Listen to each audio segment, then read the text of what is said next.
Hendricks, welcome to Apollos Watered. Thank you, Travis. It's good to be here. Are you ready for the Fast Five?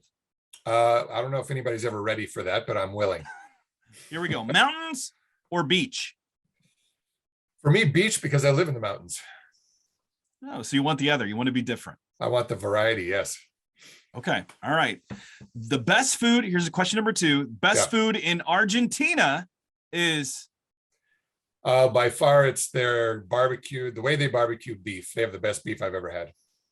Really? How do they barbecue their beef that's different than what we do in the U.S.? Well, for good beef, they only put salt and pepper on it. Anything more on a good cut of beef is like a sacrilege. And it's low and slow over coals, but they're not briquettes. They're actually hardened charcoal. So it looks like pieces of wood. Did you grow up in Argentina? No, but I lived there for a year. Okay. That's why I knew that you had an Argentinian background of some sort. I just didn't know what. Yeah, my wife's from Argentina. Oh, well then, here we go. This is going to be fun. So world football or American football? I transitioned the last time the Broncos won the Super Bowl. I loved that when we won it. It was like 5 or 6 years ago. And then I stopped caring about football. And now I'm all in the Argentine national team. All right, that's good. Well, I mean, our global audience would really like that because it's always about world football, not about American football. Let's throw a bone to them then, because I'm there. Here we go. The question number 4, because you've lived in a different culture and your wife comes from a different culture, what is the funniest cross-cultural experience that you have?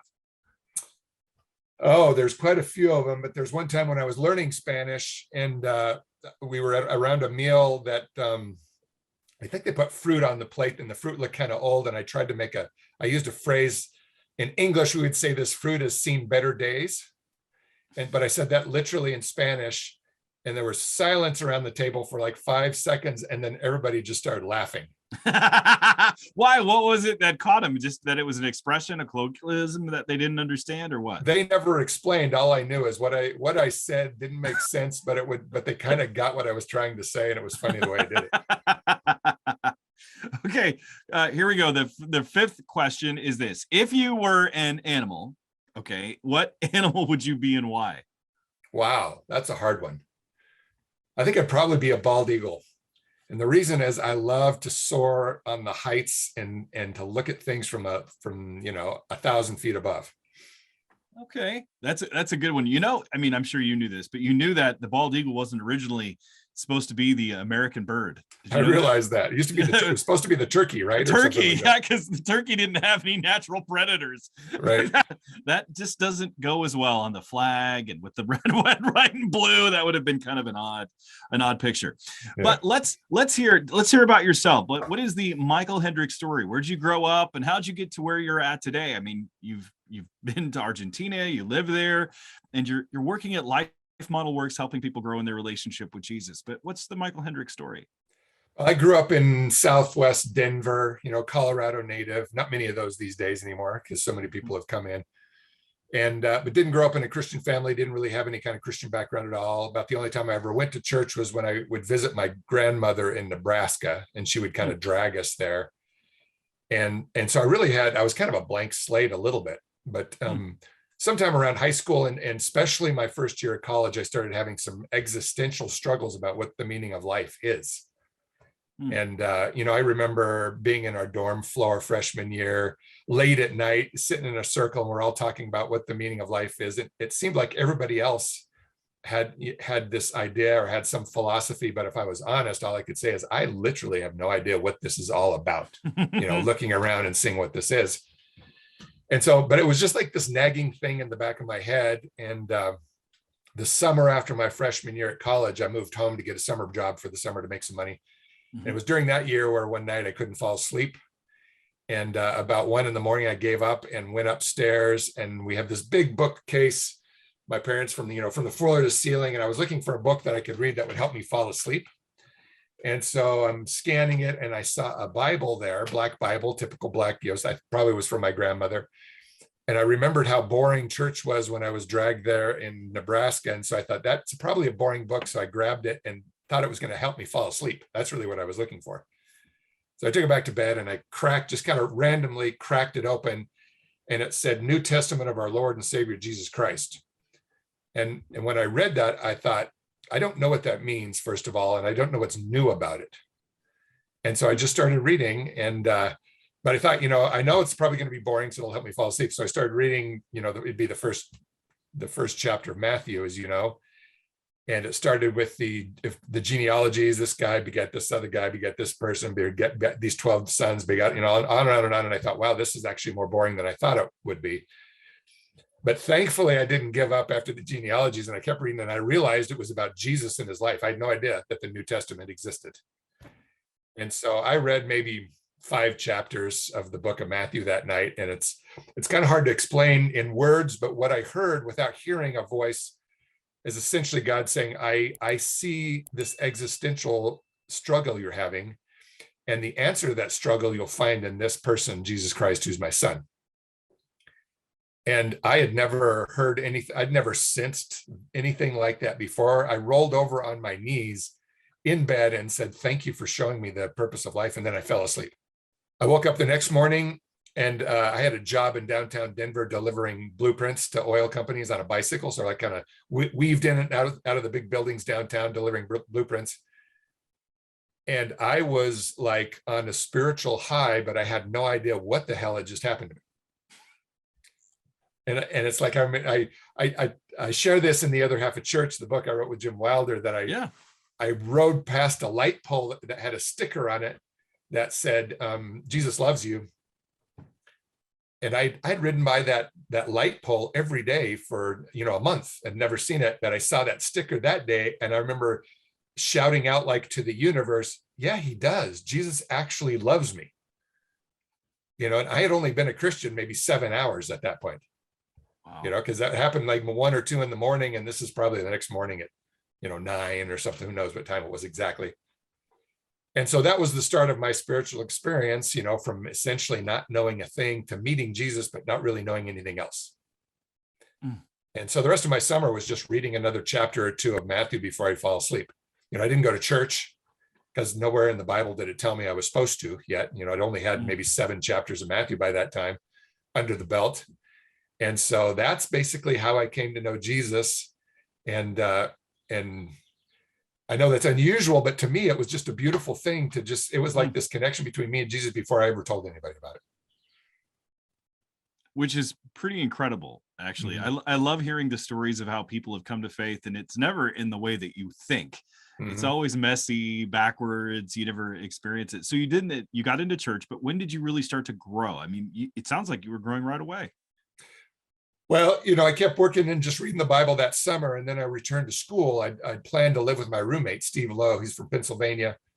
We'd kind of partied hard and everything our freshman year together, but we also got along well, and we played tennis. And so we decided to live together that following year.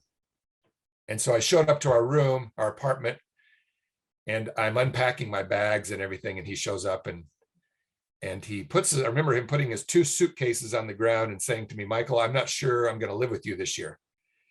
And I was kind of shocked. I said, what's the deal, Steve? And he goes, well, last year we partied, and I'm a Christian. And I over the summer, I've kind of rededicated my life. I'm not going to party with you anymore. So I imagine you're not going to want to live with me this year.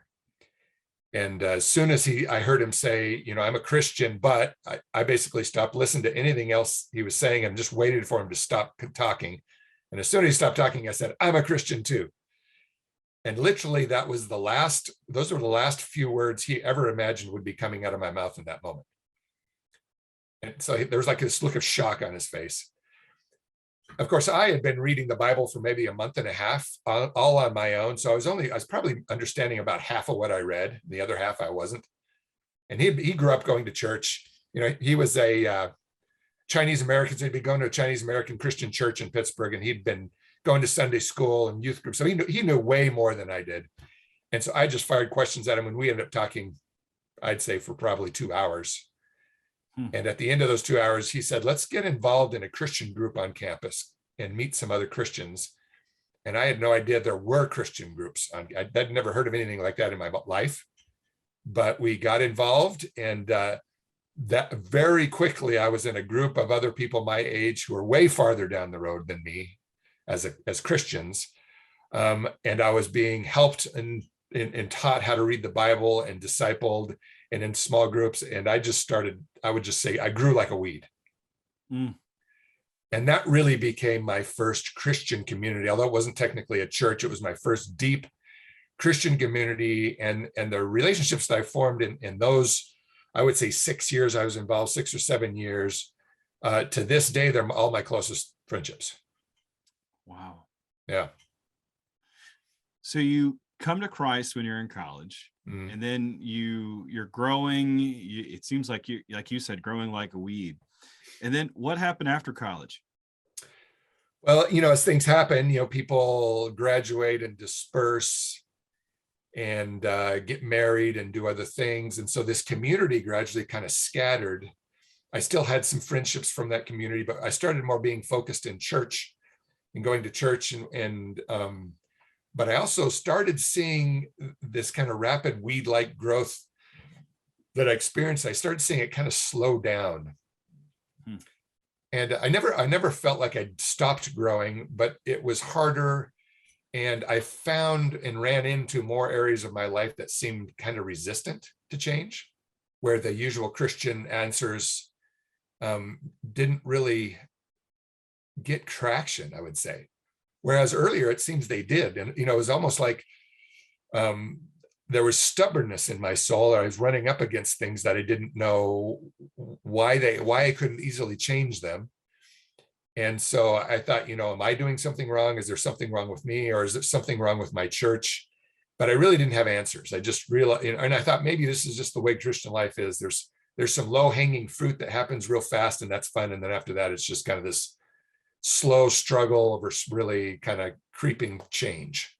And you're involved at a church. Are you on staff?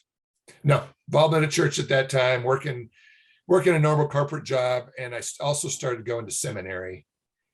And I thought seminary might answer some of these questions about, how do we grow and why do we not see more rapid transformation, and what's actually going on in my own life? Why are there some areas of my life that don't seem to respond to the usual Christian practices?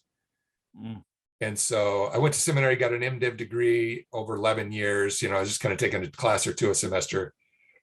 And I went to Denver Seminary, loved my degree there, loved every moment of it. But I didn't see that much growth in my character. And so that kept getting me back to the questions of how do we grow? Why don't we see more rapid transformation in the church? What is character, and how does it actually grow? And so I was at a spot in my Christian life where I had a lot more questions than I did answers. And then what happened from that? I mean, you've got these questions, you're going to seminary. Are you getting the answers that you desire? Not in seminary. And I also, eventually I'd become an elder of a church in the area that was, growing very rapidly, similar to a church experience you shared before the podcast started. And was an elder for quite a few years, almost 10 years, before they asked me to come on staff and to be essentially I could write my own job description as the pastor. I would call myself the pastor of spiritual formation.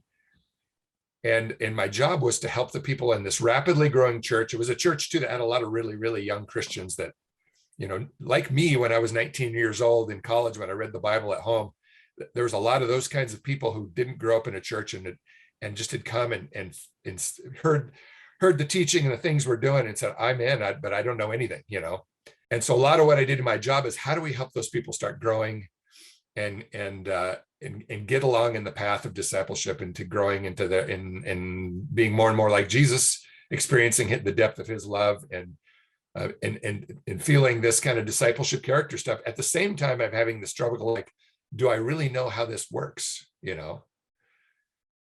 But as a job as a pastor of disciples, I just kind of dived in and started doing a bunch of stuff. So I wrote a book for brand new Christians. It's called Basic Training for Walking with Jesus.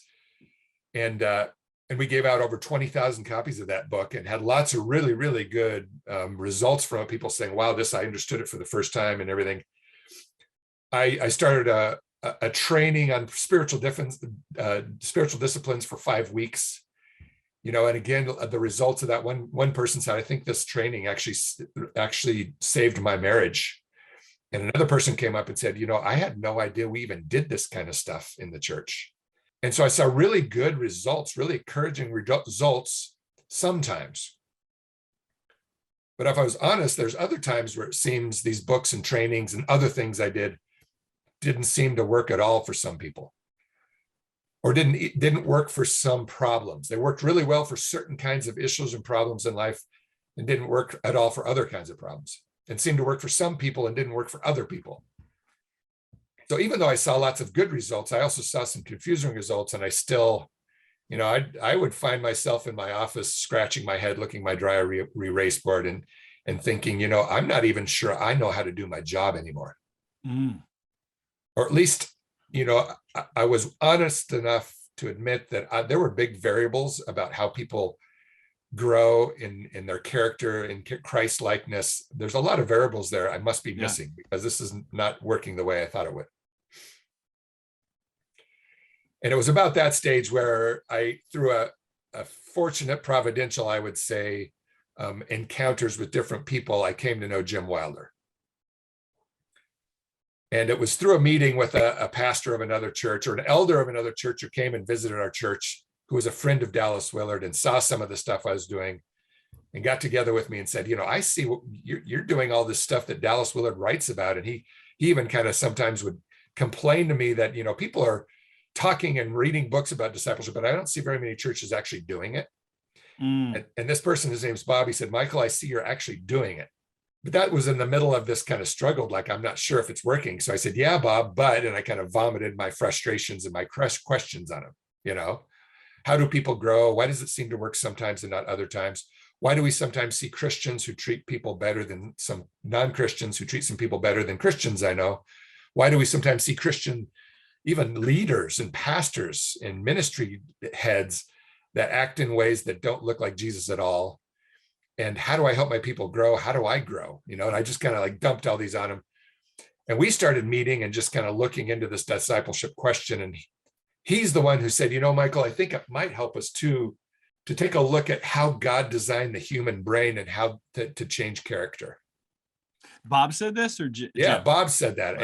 And I kind of ignored him. He's, Bob was kind of old. He's in his 80s. And I thought maybe he had a senior moment, because what he said made no sense to me at all. Okay. But thankfully he was persistent, because a month later, we were meeting once a month for lunch and doing this. And I pulled a couple other friends in and stuff. But a month later, he said, I still think we're ignoring the neuroscience angle of discipleship. And I said, Bob, I have no idea what you're talking about. What do you mean the neuroscience angle? And he got this kind of wry smile. And he said, well, why don't I invite my friend Jim Wilder to our lunch next month? I think he can probably explain it better than I can. So a month later, we sat down with Bob and me and another pastor friend, and then Jim Wilder. And Jim turned to me and he said, so Michael, what would you like out of this time together? And I said, I kind of vomited my questions on him, my frustration as a pastor, and saying, and I said, I don't think I really understand how people change, or I don't know how to do my job. And then Jim said something that I've never forgotten. He said, Michael, I think it will help you a little bit to understand how God designed the human brain, right? Because we agree that God designed the human brain, how he designed the human brain to grow our character and to mature us as citizens of this new family we call the kingdom of heaven. And then Jim reached down into his briefcase and pulled out a plastic brain. He unhinged the brain for the two halves. He just was carrying around a plastic brain. He just happened to be carrying around. Maybe he does that all the time. I have no idea. Okay.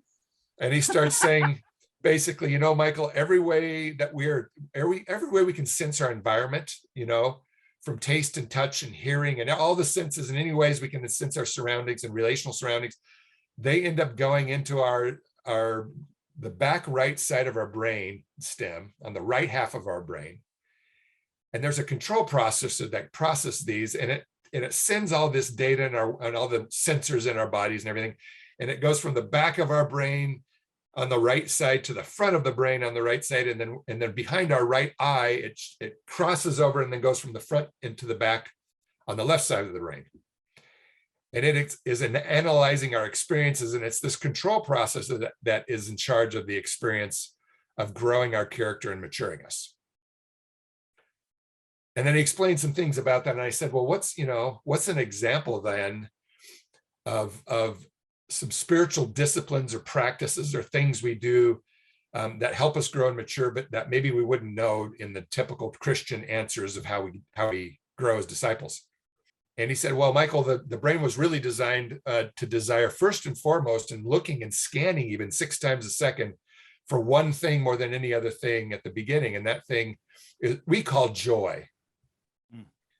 And even the scientist and researcher, his name's Dr. Alan Shore from UCLA, is a researcher and psychiatrist. And he actually found, kind of interpreted this control processor, and he called joy the twinkle in our eye that non-verbally, without words, doesn't need words at least, that communicates to me that I can tell from the twinkle in your eye that I'm special to you and that you're happy to be with me. And he said the brain uses joy almost like, a car needs fuel. It fuels any kind of growth in discipleship that we may want to do. Meaning our environments, our churches, our surroundings need to be high joy. High joy, again, is that I'm glad to be with you. It doesn't mean I'm happy. It means I'm happy to be with you. So we can be joyful during a success or a good time of life, the birth of your child or your wedding, and we're happy, or we're entering into your joy. But we can also be very highly joyful with you in deep loss. We think of the horrible loss we've experienced in the last week or two in Buffalo and now down in Texas. We don't recommend people be happy about that, but we do recommend they be joyful, meaning we are with you. Those churches and people down there coming around them saying, we will walk with you. But this is a joy that's very, very somber, but it's very joyful, meaning I am with you in this. You are not alone. I will walk with you because you're special to me, and I would never leave you alone in this. And I'll do anything, including sitting in silence with you or giving you space or helping you out, but I'm with you. My brain is scanning. Our brains are scanning the environment, even right now, are scanning our environment, looking for faces that are happy to be with us, that are deeply bonded and want to live life with us. So you're saying then that it starts then with relationship. This idea of joy is the beginning of the relationship. And that makes us then, that changes our behavior. I want to make sure I'm getting all this right. My wife is talking to me about this. I've read the book. The one struggle that I have is always trying to relate it to the theology part. I'm more of a theologian before I am anything else. Yes. And so I'm always looking at it going, because my wife will say, oh, that's right brain Christianity. And I'm like, okay, wait, like you're being so left brain right now. And I'm like, okay. And then she says, are your RCs on? And I'm like, what are we talking about right now? Speak English. It's like, get me out here. What language is this? And I mean, I know we have that, and no matter what we're in, whether you're a mechanic or you're a psychologist or you're a captain on a boat, we all have little internal language to describe the world that we live in. So I'm trying to understand this, going, okay, I know that we're wired for joy. And it's interesting because I grew up in that period of time where John Piper really started to become well known, and he talks about the Christian hedonism. He talks about the joy, and Jesus who for the joy set before him, even going back to C.S. Lewis, the joyful Christian. There's this idea of joy, which you guys are saying now, hey, they were right. It's just, we now understand the brain science behind it. And it's not just this pursuit of joy. It's a pursuit of joy that we're wired to have to be around people, right? Yeah, they not only discovered it, but God discovered it when he taught Moses the prayer for the blessing upon the Israelites, where he says, pray this upon the people as a blessing. Yes. And the Lord bless you and keep you, and the Lord make his what? Face shine upon you, which you talk about that in the book, the face of God, the face of God. And you mentioned that. I couldn't help but think, because I'm reading this in the pandemic, of course, and there's masks everywhere. And one of the members of our team, Kevin, is his son is on the spectrum, and they had a very hard time going out in public because he couldn't handle the masks and not seeing the face. And I thought, well, with being on the spectrum means that the filter is like a filter is not working in essence. You can't Yes. take the environment. And so when I look at that for us, I'm like, well, it's just the same with us. We need to see the face. And that's why some people struggle so much, is we can't read whether or not you want to be with us or not. And we need that. We need that connection. We are wired for that connection. So you guys are saying, first of all, we're wired for joy and to be with people first, right? That's what we're talking about. That's the starting point. Correct. And it functions like the gas tank again. If our joy is low, meaning I don't have many happy faces that are happy to be with me, that I feel special around. If my joy is low, then my discipleship, even really good Christian practices, aren't going to work very well, because the brain is not in a state where it's maturing and growing character when joy is low. And when our joy is high, that doesn't mean we need nothing else. That's all we need, but that's the prerequisite. Very much like if you had a brand new car, you bought a brand new car, and 0 kilometers, as they would say in Spanish, 0 miles, and it's a perfect car, and yet it has nothing in the gas tank. How useful is that to you? We have this beautiful brain God designed, but when joy is low, it doesn't work very well. Pretty much nothing really works well. And so kind of the overarching discipleship concept here, or principle, is that we start with joy. When we're discipling new Christians, when we meet people, when we're working on things in our life, when we're trying to bring healing as well, one of the first things we do is start with exercises of building joy, which are 2 things: face and eyes. We learn to start giving our face and eyes to people, not in a weird, staring people out and just looking at them where it gets uncomfortable, but giving a couple seconds and letting them just know, I am so glad you're here.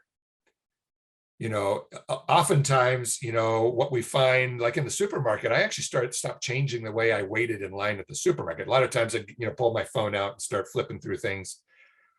I keep the phone in the pocket now, and I'm just looking for some people that I can let them know they're beautiful people, they're valuable people. Even if I don't know them well, I can let them know pretty easily that I see value in them. Very important with our kids. Mm-hmm. As a matter of fact, the ideal and most key audience for all of what we're doing in this neuroscience is young mothers and young couples before they have children. My wife and I like to go hiking, and a lot of our hiking trails go through a park first before we go onto the trails. Often we'll go by this park and there's all these little playthings and everything, and there's just these beautiful little creatures, 2, 3-year-olds, 4-year-olds, 5-year-olds, jumping and swinging and doing, and it is so absolutely beautiful, gorgeous. It's almost like a taste of heaven. And then I look over to the park bench where the mother or the father is, and their heads down and they're buried in their phone. So kids now need to see our faces. They need to see our faces. So we're not burying our phones, because they need to see. This is are you watching, Daddy? Are you watching? Yep. Are you watching? It's and it's the same as adults. I mean, it doesn't really change much, right? And those kids are looking, even if the parent doesn't realize it, those kids are looking very quickly, off and on. Their brains are actually scanning 6 times a second. And due to that, their eyes are looking over and saying, is mommy and daddy, are they delighted in me? The other word we use with joy is delight. Do I experience the delight of my parents? And that really functions very much as important as giving your kids food. You start withholding food from your child, we start thinking you have mental problems and we need to get help for this. But when we bury our heads in our phones, or when we have the TV on during dinner with small kids, or things that are taking our eyes away from them, it's almost like we're withholding nutrition from them. But it's emotional and relational nutrition they need for their brains to grow, for them to learn a really healthy suite of relational skills, and for them to build emotional resilience, which is very, very important at early age. In the first 4 years of life, they learn how to handle big emotions and stay relational. And a lot of that is through eyes and face encounters around, the big emotions of life that, little toddlers run into, like bumping their heads onto the table, the leg of the table, and they get angry. And the mother gets down with the kid and goes, oh, that hurts. I get angry when that happens too. Well, let's see what we can do about this. And these kind of angry interactions face to face, that's actually mother being angry and joyful at the same time. Oh, that hurts when that does. That makes me angry too. But you can see the anger on the mother's face, but also the mother saying, it is non-verbally communicating, I'm glad to be with you in this anger. and let's see what we can do about it together. That child, 10 or 20 or 100 more of those interactions around anger and around shame and around fear and around sadness, that young child will have incredible emotional resilience later in life. Most of us don't get that today. We are in a relational skills meltdown right now in our country, and it's something we've never seen before, and it's dangerous territory. Well, it's not even just in our country. I would say within the West, and it's even happening in other countries. I remember being in Uganda, and I was surprised where I saw I had to hike up a dirt road that had been washed away. It gets washed away every year in the rainy season. Get up to a mud hut, and there at the top of the top of this mountain is this mud hut, and the mother sitting there, and then outside of the window is a makeshift. I mean, it's like it's a solar powered charger for her cell phone, and she's on her cell phone there, just looking at her phone while we're there. And I thought, well, what in the world? Yeah, I mean, this is just where we're at. And I know in Europe, in the UK, and I think it was about 2 years ago, maybe 3, where they had hired their first ever minister of loneliness. Because of the isolated nature in which we find ourselves. We are more and more isolated, and of course, social media doesn't help at all with that. It continues to promote that. But you're saying, no, we're calling people back to kind of this embodiment of being there, of because this is how God has wired us. We're not inventing anything new. We're just drawing attention to how we are created. And God talks about this throughout his word, that we need one another. We're in a body, even when we come to saving faith, of course, but it starts even as we're children, we need to have this. So we're wired for joy. We're wired for this connection. We're wired of seeing the face, which I loved how you guys brought that out, because we are wired for blessing, and this idea of seeing the face of God, withholding one's face, saving face, because we work with a lot of different cultures and what that means. I mean, it brings it all out in ways that I find phenomenal. But you move on then. So we have our brains are fueled with this joy. What comes out of that? What's the next step? How do we understand that? Yeah, so this is really for churches now. If we're talking about churches, one of the goals is that we make our church as high joy as possible. High joy is that we see people's faces lighting up when we show up together at small groups, or we show up together on Sunday, or whatever we do. And so it's this, it's this living in our faces again.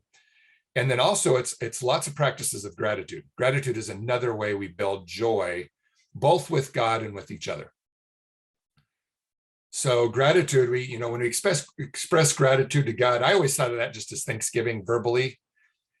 Jim Wilder is and some other people have come up with some practices that really target more the right brain part of the gratitude, which is coming up with a list of grateful memories, kind of golden memories we've had in life, where we are grateful for them. There was some deep connection with God in it at some way or another, and that we go back and relive those memories. I do a 5-minute gratitude practice using my gratitude list, where I go back in silent memory, and almost like a jacuzzi, I settle into a grateful memory, and I just relive it and just feel the gratefulness, feel God's face shining on me.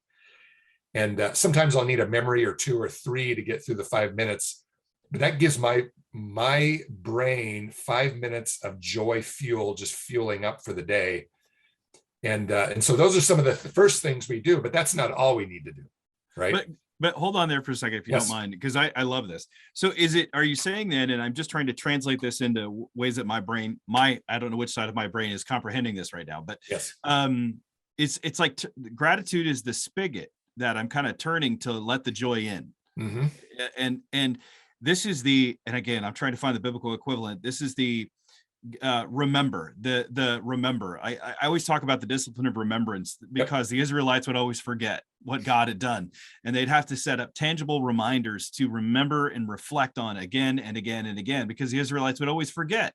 They became what have you done for me lately, rather than stopping and reflecting. But if you even go through the Psalms, you have these examples of them telling the story again of what God had done, how he delivered. So really that's that practice. It's just they didn't have that name on it. It's this discipline of remembrance, disciplining our minds to turn on the spigot, to release joy into our emotional tanks, if you will. I'm using different language, but I'm trying to just make sure I grasp this. So we go then from joy then to what? So, we use the analogy of soil. There's nutrients there's relational nutrients we need to put in our community that helps the soil actually grow the right thing, which is our maturity, our character. Joy is the first nutrient. It's really it's kind of like fertilizer on steroids. It makes everything grow, it makes everything better. And joy is also paired with the other nutrient we put into the soil, which we call hesed, which is really the word, it's often translated unfailing love or loving kindness. It's the closest it comes to what psychologists call attachment, which is the way our brains where love really functions in the human brain more as a bond or an attachment. And so the interesting thing about the combination of joy and hesed, which is the Hebrew word agape, agapao, would be the Greek word for the New Testament. Those words talk about an eternal family-like bond, which is formed through many joyful interactions with each other. It's also formed as we eat meals with one another. It's formed when we share our weakness together, when we don't just put on our strong faces and our successful faces, but when we share the good and the bad. So this then, and again, I'm going to try to interject something. I hope you don't mind. Yep.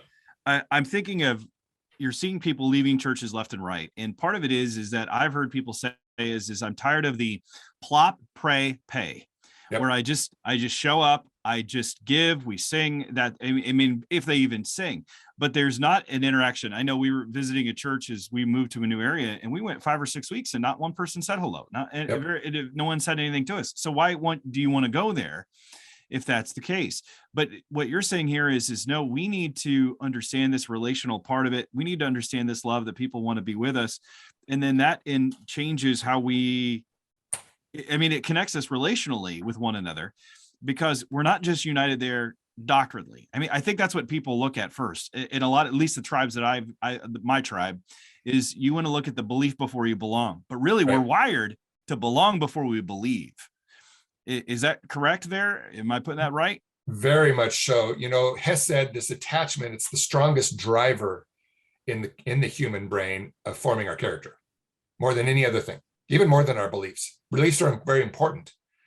But joy and hesed really, in a sense, we believe we need to redesign our churches with joy and hesed at the center and in mind for everything we do. A lot of times those are an afterthought. We actually design the way we do church with something else in mind. Oftentimes it's packing the greatest number of people into a room over a period of time so that we can get the content out to them, and then move on, get the sardines out and a new class of sardines back in the room. And so we're saying, let's put our heads together. We don't have answers to this yet, but let's put together what a hesed, joy centered church might look like. And then we still do some of these other things. We still absolutely preach the truth of God's word and other stuff, but that we put what's first in far as God's design in our brain as first in what we do at church. Well, it's we have to love one another. And if we don't actually love people, then people aren't going to see Jesus. I mean, it's the old hymn, right? They'll know we are Christians by our love. And unfortunately, that's not been it. It's more of we isolate the message from a love aspect and love and relationship, because it has to be embodied by the people so that that others can come to know who Christ is. The problem is that it's become more about the performance and the personality of the person that's up there. It's just where we're at right now. And we're saying, and this is what I really I love this, because it's calling people back to the relational idea of what the scriptures already have talked about. And we've just got off of a different focus. And that's why people are falling away, because there's not a loving attachment that's kept them there. And I also think that's part of the reason why, if you see, everyone is obsessed with identity. I mean, that's no secret right now. Everybody's talking about identity. Who are my people? And I think sometimes my wife and I got into this discussion. We had George Yancey on the show, who wrote a book, One Faith No Longer. And he was talking about the difference between red and blue Christianity in America. And what I've found, that a lot of progressives have a tendency to, a lot of them have a similar belief at times, not always, but they're so frustrated with the relational aspect and how the people around them have worked it out that they've shied away because they don't want to be associated with those people. And it seems it's more about the association of people than it is necessarily truth. Is that would that be a wrong assessment on my part? Yeah, the thing we look at, and all this part of the brain is faster than our conscious thoughts. So it's something that we just instantly know and instantly long for. So this is kind of weird, but our right brain actually runs faster than conscious thought. It runs at the speed of joy. Left brain is more more conscious, more it's a slower rate brain. And so you walk into, let's say, a typical church lobby, you're visiting, maybe you're wondering if you're going to go there. And your brain every sixth of a second is looking, are these people happy to be here? Do I see them at least happy to be with each other? Maybe they don't know me yet. Do I sense a bond? Do I during the service, do I hear weakness? Do strong people share weakness, so to speak? Or is it just, here's my success, here's my great personality, here's the polished thing, and then you go home? And also, those two things, really, the joy and the love are the things that just make stuff grow like crazy. Part of the problem, though, is those are not enough. They're absolutely necessary. Without joy or hesed, you don't even get into the circuits of your brain that change character, right? There's almost like a firewall there. If you don't have a hesed, a agape, a love, a bond, like a family level bonding with people around you, then your church or anybody else doesn't get access to your character. Your brain will kind of dismiss it, right? But just because someone has access to your character doesn't mean you're going to grow good character. You can also grow bad. You can grow like a garden. You can grow tomatoes and lettuce and carrots, but you can also grow lots and lots of weeds, right? So the third nutrient of soil, that we add after joy and hesed, after love, we call it group identity, but it really answers the question in our brain as well as answering this question in the control processor of who are my people and how do they act? How do we act in this situation? So any kind of situation you find it, your brain is trying to draw from your group identity to know how we act in this situation. How many group identities can we have? Oh, millions, thousands, hundreds. We all have them. The question is, are they the group identity of our people and of God's kingdom? Do they actually line up with God's family? So it has to be, wow, that's a lot. It has to be then connected with the truth of what God says about himself and the people of God. And if it doesn't work, right? Yeah, a good example of this, my example is probably easier. Okay. Is Jesus said quite a few times in the New Testament that we're a people who love our enemies, right? Yes. So that's not just what we do, it's actually who we are. That we're actually identified. He said, your people are not Christians. He called pagans, I'll love those who love them. So, that's great. We should love those who love us. But we are to love our enemies and actually exchange blessings for curses, right? So this is who we are. So my question is, are we saying that to each other? Like, are we reminding, like when I start hating my enemy, do you walk up to me and say, Michael, remember that we're a people who love our enemies and exchange curses for blessings? Because it seemed like you were wanting to curse back when someone cursed you, right? So now we're training ourselves. Is that it? We're training ourselves, reminding ourselves who we are. It's the identity. The group keeps reinforcing that. We're actually building our group identity. We're building our identity as a people. We're creating a people. The church was always meant to be a people. Right. Meaning it's a people that has a shared value of who we are and how we act and what we do in the world, right? So those church relationships then are to help reinforce and rebuild the character. So this is why I'm going to add a little tangent on here, but for our listening audience, we've had different people on the show. Jay Kim, who wrote a book called Analog Church, and we're talking about how so many people now have gone to virtual church, but you can't have those. You're having the truth, which is what people think church is for, but they're not getting the relational aspect is what they need. And you need to be with people in that regard. This is why we need to be in church with people to reinforce that joy and hesed relationship, correct? Yeah, another way to say that is the church needs to function much more like a family and much less like an organization. Wow, does not the Bible say all this stuff? The problem is that is a hard change. It is in our culture today. It's like we're going back into the basic wiring of the church and having to pull the wires out and rewire it again. Wow. Which is why we have such resistance to this. because we've adopted more of like a performance CEO model and I mean, I know even when I was in church, we had measurables, right? Because we're borrowing from the secular world and saying we have to measure. Now, again, Right. we would say, well, there is measurables within Scripture. They measured how many people came to Christ on Pentecost, how many widows. We measured. There's a whole book called Numbers, after all. And we would always try to say, I would try to balance that out. I said, numbers are one indicator. We would call them hard facts and hard checks. Hard facts were one wing of the plane where we could measure the buildings, bodies, budgets, baptisms, that kind of thing. And then on the other side, we would say, well, there's this idea of holiness, surrender, relational unity. That stuff doesn't fit on the stat sheet. And unfortunately, I think a lot of the performance aspect churches have adopted the left wing and not the right wing. And that's why people are falling away left and right, is because there's not a relational glue to keep them there. Am I wrong? No, that's you've got it right. And numbers aren't bad in and of themselves because they can show us, what's working and what's not working. Right. The key is numbers should never motivate us. Oftentimes it's like you hear the numbers touted. Last night we had 2,000 people in the men's retreat. We're starting to, tread on some kind of dangerous ground there when we start doing that, because the thing that motivates us, and this is a group identity statement where we are largely motivated by our love for each other, and our love for God, and our desire to live out his kingdom on earth, right? Those are the things that motivate us. The desires God has placed into our heart for our true identity. Those are the things that are almost impossible to measure, right? Right. So we really need to be very, very intentional about separating numbers from motivation.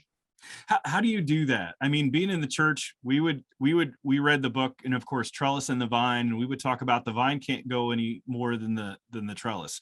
And other people would say you'll never go beyond your systems. But rarely did I ever hear people talk about, I don't think I ever have, talk about love relationships at all. It rarely ever existed. I mean, we would talk about shepherding people and wanting to shepherd, but it came down to that wasn't enough. Like you needed to measure it. How do we change such an ingrained mentality when, especially after what I heard from Vanderbloom? They said 50% of their placements now in these larger churches are not seminary or Bible college trained, which means that they're coming from a business world, they're CEOs, or they have charismatic personalities, because it's running the business. And how do we go from back to what the Scripture says in this relational aspect? I mean, how do we do that? Well, you have to answer the question of what is the business of the church? And that's where we've gotten the answer wrong. You look at Jesus, the one time we see Jesus intentionally and kind of slowing down, analyzing the progress of 7 churches is in Revelation, right? Yep. Most of those churches were screwing up in doctrine and behavior, and he corrected them. Don't commit idolatry, don't do this, don't do that. One of the churches had lost its first love. Mm-hmm. Interesting that there's no object for love. So it didn't say love for me or love for each other, because we know from John's Gospels that those two are so intrinsically intertwined, you can't separate them. That's why I think Jesus just lays it at love. You lost your first love. And he didn't say for me or for each other. Right? Now, the other churches, maybe they have doctrinal problems. He tells them to repent, don't do this. But it's interesting, the Ephesian church who lost their love, he said, repent of that, otherwise I'm taking your lampstand away. Now, never says that to any of the other churches. One of the things Jesus said is let your light shine, right? Mm-hmm, mm-hmm. One of the purposes of the church is to let your light shine. I believe if we tie that into what Jesus says to the Ephesian church in Revelation, that light is our love. Intrinsically, it's the love of God shining into our culture. When people think of Christians, they should think, I don't agree with a lot of their theology maybe, but man, do those people know how to love each other, and they know how to love me too. I just feel so loved when I'm with them. Now, love's not the only thing too. There's other churches were supposedly, we can assume that other churches were loving well because Jesus doesn't mention that. And he says, but you're doing these things. So correct this doctrine and correct this behavior and whatever. But if you've stopped loving, you've stopped being a church.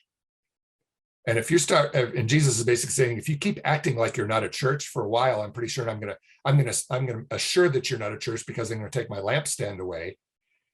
And, and essentially he's saying, I don't want you shining my light. The purpose of the church is to shine his light, but he says to this church, if you don't repent, I don't want you shining my light anymore, because my light is love. If you're not shining love, nothing else matters. So it's a rediscovery of love. We have to understand what it means to really love one another. And I mean, love God, love one another, all these things that are connected, because it's all built on, it seems like these are all built on one another. As you said, the relational soil, you've got the soil, and that means a lot to me. I come from farm country, so I know what it's like to exhaust something from the soil and things don't grow. So you're saying that we need to do that. Now, like we also talked about, though, the performance aspect of many different churches, because they've really isolated it to the business of the churches to make disciples. But what that means for them is get them to basically pray the prayer, become a Christian, get baptized. But when we're looking at what discipleship really is, which is this idea of apprenticeship, you follow me, your behavior starts to change. The church falls down it goes way down. I mean, we're good at getting people in the door in the West, and that's even changing. So how do we then create this relational soil how do we recapture this in these larger churches? Or is it, we just have to create new places? It's the whole new wineskin, old wineskin idea.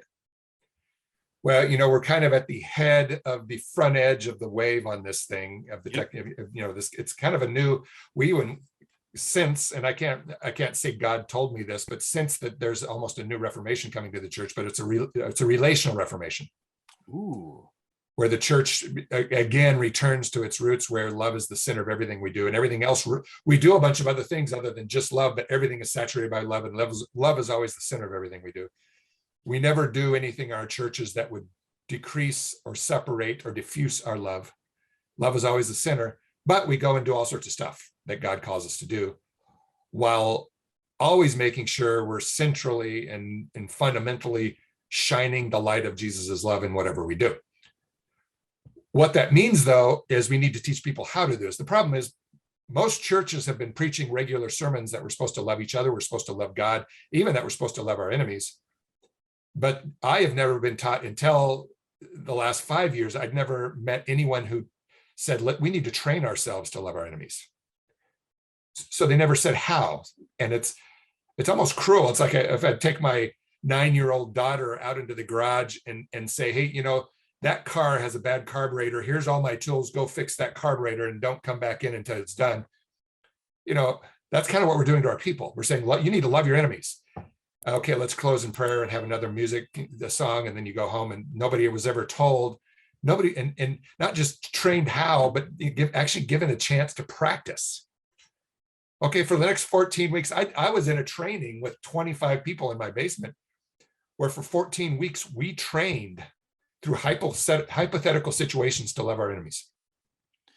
So is this then going back to another thing that you guys talk about in the book, this idea of mirror neurons? You have to have it displayed and modeled in front of you before you can actually grasp what it is, right? Is that what we're talking about here? Is in order we can't just tell people what to do. We have to show them what to do. Yeah, especially in behavior and character and maturity, that we need to be shown. Doctrine, we don't need to be necessarily shown, we need to be explained. That's a left brain thing, and that's very important, but we don't need always the example on doctrine. For character, how to love someone well in this complicated circumstance, and this other complicated, we actually need an example. We need a more mature man or a more mature woman who shows us how to do it, or can tell us stories of how they stayed connected to Jesus and kept loving even when their child did this crazy thing, or whatever the situation happens to be. So this is the Paul saying, follow me as I follow Christ. Exactly. Look at me. Look at my life. Look at my doctrine too. And he said, he tells Timothy, pay close attention to your life and your doctrine. You do both. We're not saying jettison doctrine, but we've done the doctrine thing pretty well. We haven't done the love thing. We haven't taught our people how to love like Jesus. Well, it's interesting. We're going to have as a guest on the show, hopefully in the fall, Kevin Van Hooser, who's a theologian from Trinity Evangelical Divinity School. And he talks about the gospel being a performance script. That's what really the Bible is. He says it's doctrine, but not just for knowledge sake. It's an idea of it shows us how to live out this in the middle of the world. And so really it's kind of bridging that other part of it, because sometimes I think, as you mentioned, the doctrine we think of just as a knowledge aspect, but it's a knowledge in the aspect of living out, embodying. I mean, and that's what we're seeing people come back to. When you say this, I love what you said with relational reformation, because we're now hearing more people talk about embodiment and purpose and interaction and church, and this idea of living and engaging and embodying what God has in front of us. You guys are showing the brain science behind it, which is actually formulated it in, and it gives kind of a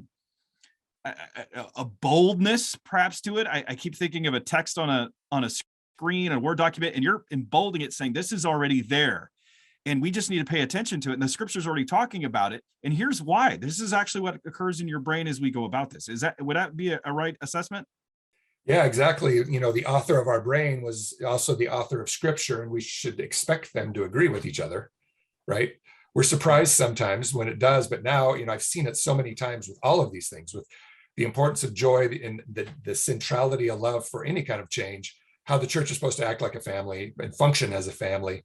All these things we see now is like, okay, now I see why. Because if we're not functioning like a family, you know, a preacher can get up there and preach a really good sermon to me, but if I have no attachment to that preacher, because I'm one of 4,000 people in the audience, I've never actually had a meal with him, I've never shared hard things and heard him share hard things, then my brain is going to not accept what he says into the character area. I'm going to get lots of knowledge, but it's not going to change how I act when, you know, someone cuts me off in traffic.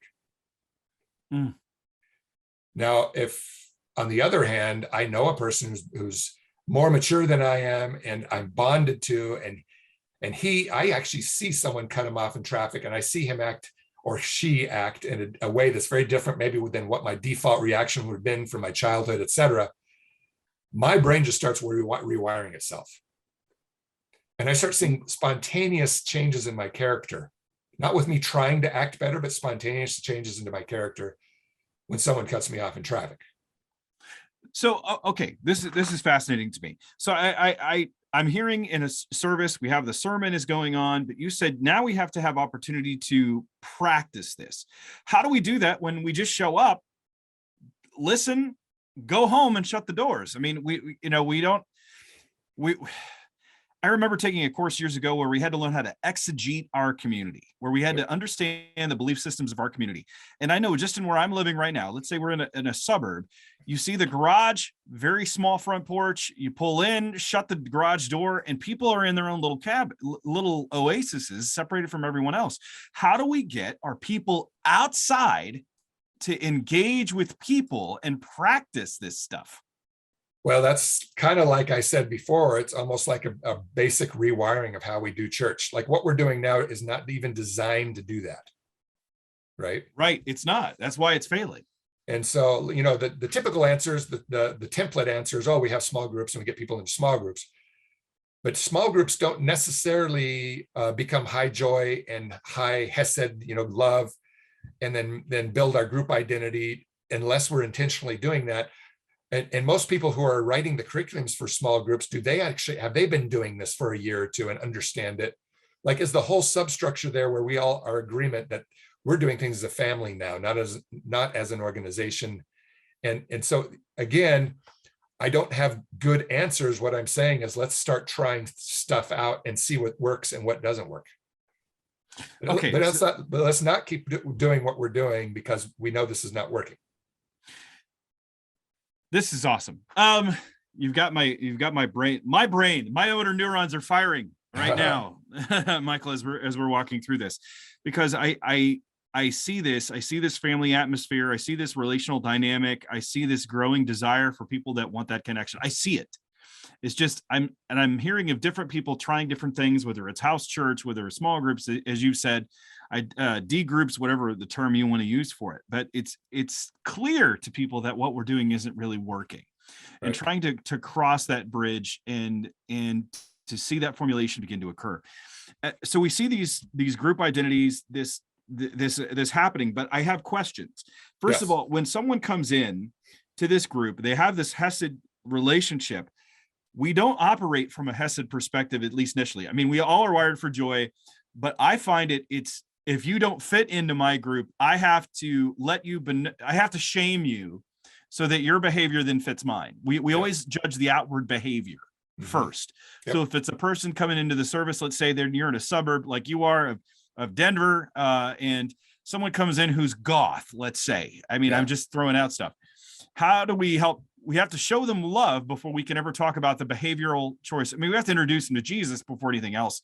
But the obvious reaction that people have is they socially don't fit what we're doing. My first reaction, and probably intuitively, unless I've corrected it through a lot of practices, is going to give a negative look to that person to let them know that that's perhaps not how we do things here. Is that an accurate thought that people do or practice that we have to correct? That's often what the first thing, if the first thing you feel when you go into a Christian group, and maybe you're not a Christian, is that you need to shape up and behave, then we probably have the cart in front of the horse. The first thing they should feel is people's faces lighting up on them, and a desire to know who they are and sit with them and enjoy them and be curious about maybe what is God doing in this person. I mean, the fact that he even showed up, and even when we feel this sense of needing to fix another person or change their behavior, then we've gone back kind of to the example that Jesus uses of the Pharisees. He uses the example of a plate and a dish. He said, you all wash the outside of the dish or the cup, but you leave the inside all alone, right? And that's kind of what we're doing. Let's wash the outside of this cup and this dish. And he said, you hypocrites, he says, you're doing that with other people. You haven't done it yourself. He says, if you focus on washing the inside of the cup, that's where all the grime is, right? If you focus on the inside of the cup, the outside just naturally, most of the grime is not on the outside of my coffee mug. It's on the inside. And if I put it under water and soap and I start scrubbing the inside, just from the splashing water and overflow, the outside usually is so clean, I don't even need to clean the outside. It just kind of takes care of itself. But I'm not really focusing on the outside. I'm going inside and doing the gunk. And if this goth person comes into your group and he or she sees that you are actually going into the gunk of your own life, you're sharing it with the group, you're sharing how you're interacting with Jesus and your other people around this gunky thing in your life and trying to clean it up. One of the things that does to this goth person as well is all of a sudden they start trusting you. Because you're being honest about who you are. You're not trying to fix them. That you have. You're not trying to fix them. You're trying to fix yourself, and you're sharing your crap with them. And you're delighted to be with them. That's a whole nother dynamic. It is a whole nother dynamic. But if I'm looking at people and I've shared when I'm struggling with something or I'm dealing with an issue. But I also know, having been in ministry for a long period of time, there's the social acceptable sharing, and then there's the real issues. There's the stuff that people could talk about that I would hear a lot, and not to denigrate this, but there's some that are, yes, they're incipient and they're evil, like pride. Pride is incipient and evil. We're all going to admit that. But that is a whole lot more acceptable to people than someone saying who's coming in and maybe have same-sex attraction, goes, I had some type of intimate relationship with this guy last night. You know what I'm saying? This is where the real rubber meets the road here. So they'll say, oh, I'm proud, or I struggled with this. And it's like, well, wait a minute. Where do we have that type of real admission and safety? Like, I am really showing you what I'm dealing with right now. And then this idea of most churches aren't going to respond that way. Some will, because they've had these muscles built up, but more often than not, it's bad discipline. And again, I'm not denying discipline, that's in scripture, but how do you bridge that gap with people to help people understand the safety of this hesed and love relationship? It has to be built up over time. It has to be modeled, it sounds like, from the leadership for the people to be able to get it. But I'm looking at a leader going, a leader's only going to be able to give as much as the people will allow him to admit. If he admits complete moral failure, I mean, hopefully that's not the case. I'm being an extreme example here, just seeing how this plays out. How do you then help people work with that and then have accountability and understand consequences at the same time while still maintaining that relational hesed that's there? There's a lot to unpack from what you just said. And, one of the things we say first is we the brain has a fairly organized definition of maturity. And the people that we want leading our groups, we want them to have earned maturity. Earned maturity means I have a pretty good suite of emotional and relational skills, meaning I can handle big emotions, big problems, and I stay loving. So wait, hold on. Maturity that is defined by how one acts within a relational construct rather than understanding greater doctrine. Oh yeah. Doctrine has very little to do with relational maturity. Just want to make sure it's laying that out there. So for example, in the infant, the first 4 years, it's a maturity stage that we learn largely to receive the glowing face of our mothers. And secondly, our fathers. And then secondly, during that period, we start to learn how to handle the big emotions of life, right? Sadness. And we learn that again by mirror neurons, by seeing my mother and seeing my father attuned to my anger, attuned to my fear, return to my sadness, and still be delighted to be with me, be in that sadness, and show me what it looks like to be relational in that emotion, right? Those are the kinds of things we learn to give, to receive love. And then our brain actually kind of rewires itself after the infant stage. Around age 4, we go into the child stage, and one of the main skills we learn in the child stage is how to do hard things. This is where the father's influence often is more prominent than in the infant stage. The mother's influence is prominent in the infant stage. And in the child stage, we learn to do hard things, hard relational things, as well as hard physical things. It starts out with little things like learning to brush my teeth and make my bed or whatever. And it gets progressively harder throughout life, but we learn that, right? And we learn how to start to take care of ourselves. And then when we go and start into around age 12, 13, our brain rewires itself again for the adult stage. So adult stage starts at age 13. And the big thing we're meant to learn relationally mature wise is to take care of both myself and others. Like a child cannot do that. So we should never ask them to do that. So when a 10-year-old kid has to take care of his drunk parent or something like that, we're actually doing some damage to their brain because they don't even have the circuitry to do that yet. That's circuitry we get after age 12 or 13 or start to learn. But adults can take care of others and ourselves simultaneously without destroying myself and destroying the other person, right? So when we see a workaholic who just absolutely works crazy hours because they want to get ahead and they start ignoring their family, that's an example of someone who didn't learn this early. They're still stuck in child level maturity. They haven't got into adult level maturity where they know how to balance two really important things like a job and a family. And making both function simultaneously. That's an adult level skill. A lot of people workaholics never learned how to do that. So some of the focus in this whole brain Christianity, we talk about the other half of church in our book. The other half of church takes maturity very seriously and makes sure that part of our discipleship is going back into the infant and child and adult stages and filling in the skills we didn't get, right? Those are the people that need to be leading our small groups, or the people that have done the hard work, so that when someone comes in who's goth, or someone drops a big bomb of some behavior issues or something, a mature leader, a man and a woman, know how to handle these, maintain the relational integrity of the group, stay loving, not try to fix the person, but also be with them and get them true help. I'm having a flashback to being in a small group one time, and there was a man in the group. He was an older gentleman, and he had just come to the realization, and I don't know if he just admitted it publicly, that he had his sons being watched by a babysitter who ended up molesting those children. And he lived with this unbearable guilt. And he never shared this until the group. And he goes, I just can't forgive him.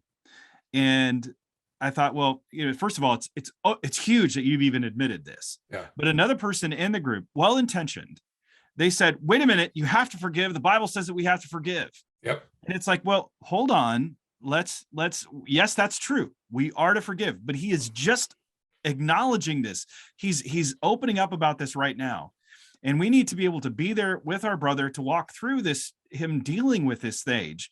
So while the truth is that we are to forgive, there's a process involved in this whole thing, and we need to help make sure that we're walking people through the process as we hopefully lead them to that fact down the line as we learn how to process that pain. Is that a good example of something along that line, or am I off? It's a good example of the importance of group identity as well. For example, we were in a group doing this kind of training to love our enemies, and people would share weakness. And there were a few people that would very regularly then offer a fix. So what your example is, telling a person who's just bared their soul, and you say, you have to forgive that person. Scripture says you have to forgive them. When I say that to you, that means I'm trying to fix you. And when I'm fixing you, my relational brain is turned off. Your wife would say your RCs are off because that's a non-relational solution. But what if my wife is the one trying to fix me? Here's what we did in our group. After I saw that 2 or 3 times, the next time we met, I said, we're going to have a family meeting today. And I said, I've noticed sometimes when someone shares a problem or a weakness, that we almost feel a compulsion to give them an answer or some advice. And so here's a ground rule we have, is that we do not offer anyone advice in this group unless they ask for it. Or in very rare cases, when we sense maybe God saying that he's given us something to say to them, we ask them first for permission and say, are you looking for some advice on this or some help, or do you just want us to sit with you in this hard situation? And you respect their answer when they say, no, I just want you to sit with me, if they don't want advice. I wish Job's friends would have asked Job that question. Yep. that would have taken, we wouldn't have a book, but it would have taken some time. How then do you share that? I mean, do you always ask permission before you share that type of advice? Always. I don't ever give anybody advice without asking permission. Okay. So here's the thing, though. Usually when people are sharing weakness, the thing they need and the thing their brain was designed to need first and foremost was compassion. Compassion is full of joy and hesed, because my face is telling you not only that I'm glad to be with you, even when you shared this really painful thing that's going on between you and your child, for example, but I can feel that pain. I'm with you in the pain. When I can see that you're with me in the pain, you've just put my brain into a really healthy place, even though I'm in pain, even though this is a hard situation. You've actually just helped me and made me stronger in this very difficult thing. On the other hand, if you kind of level advice at me, all of a sudden you've just put a backpack on my shoulders that has like 20 pounds worth of bricks in them. So you've just made my life harder when I'm already carrying a big load. You've added some bricks to that load.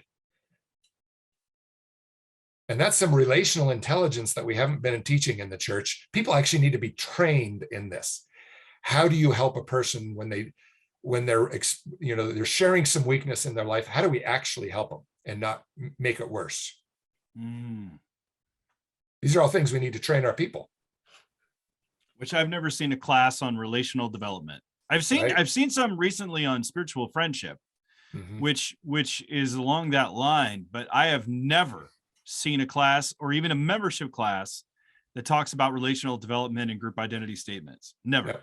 Yep. So, okay, because we're unfortunately running out of time here. I wish we weren't, because I know that we're just scratching the surface of this. In the book, and you can see my copy, I've got a lot of writing all over it, and I've got a new copy too. So I'm gonna give this away. But how do we get engaged with this idea of, not just idea, the truth of what full brain Christianity is? Because the resistance that I hear from people most often is, I love the concept, but I struggle in that it does take an entirely new language to understand. Yep. How do we help people walk through that and process that? Well, one of the things is Jim and I wrote The Other Half of Church to answer that very question, like, what's the on-ramp to this whole new kind of area of love-centered, joy-centered Christian discipleship? And so I would even encourage you not only just to read the book, but actually read it in a group, a chapter a week or every other week, and actually do the exercises at the end of each chapter. So there's a chapter on joy, and then there's some good exercises on joy and on gratitude. There's a chapter on hesed and love, and then there's some good exercises on typical things that can build our bonding to one another. We do the same for the chapter on group identity and the chapter on healthy correction. Do those together and get a taste of it. And then the organization I work for, Life Model Works, you can go to lifemodelworks.org. We even offer online study groups. It's a 6-week group that kind of gives you a good introduction to more skills even than you see in the other half of church. And sign up with your small group, or you can sign up as an individual, and they're putting you in an online group for 6 meetings. And then from there on, there's a whole bunch, and from that group, they will show you a bunch of other trainings that we and our partner organizations offer to help you start working on your maturity and on your character and learning to love your enemies and building joy and building group identity, all this stuff. There's a lot of resources out there, but the good place to start, I think, is with the other half of church, and do it with a group of people you know, and then, go check our website out, and we love to help you. Send me an email. I can give you my email. You can post it on the notes for the podcast if you want. And I'll refer you if you need a hand for anything. Well, that is awesome. And I think people should get the book. I think this is something that is God is doing this. Like you said, I love how you said it. It's a relational reformation that is starting to occur, where we're starting to see the power of relationship. And I'm tremendously excited about this. But Michael, I wanted to thank you for coming on the show and sharing and drawing our attention to the other half of church and Life Model Works. And I hope to have you back, because I really do feel like we've just touched the surface of this, because I think people really do want to grow and they want to mature, and they all recognize something is wrong. But this relational reformation is going to be huge, I think, for the success of our faith as we go forward. At least in our culture, we have to go onto a different model than what we've had. But Michael, thank you for coming on Apollos Watered. Yeah, thank you, Travis. It's fun talking about the relational reformation with you, and look forward to doing some more of the same.